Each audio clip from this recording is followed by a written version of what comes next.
महाराष्ट्रामध्ये मराठीची सक्ती आहे, हिंदीची सक्ती नाही.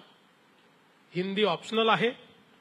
हिंदी किंवा कुठली भारतीय भाषा शिकता येईल असं आपण त्याच्यामध्ये ऑप्शन दिलेलं आहे.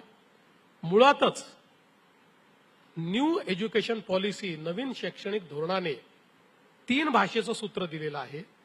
हे 3 भाषेचं सूत्र आपण स्वीकारलेलं आहे. आता मला याच्यामध्ये थोडं तुम्हाला सांगितलं पाहिजे की ज्यावेळेस NEP 2020 आला त्यावेळेस महाराष्ट्रामध्ये महाविकास आघाडीचं सरकार होतं, उद्धव ठाकरेजींचं सरकार होतं.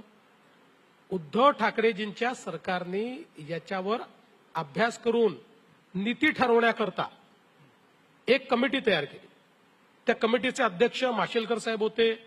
त्याच्यामध्ये डॉक्टर मुणगेकर, सुखदेव थोरात यांच्यासारखी प्रमुख मंडळी होती. 18 लोक होती.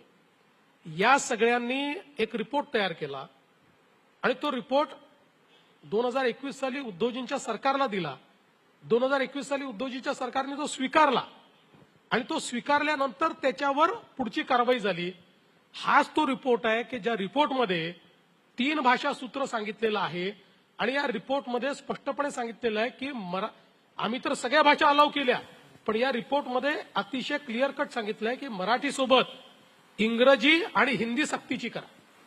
इंग्रजी आणि हिंदी सक्तीची करा. उद्धव ठाकरेंच्या सरकारने, उद्धव ठाकरेच्या सरकारमध्ये.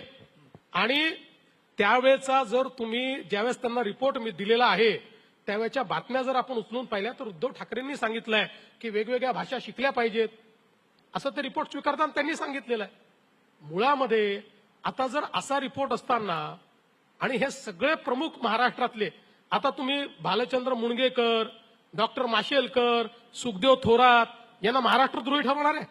यांनी असा रिपोर्ट दिला म्हणून ते महाराष्ट्रद्रोही होणार आहे?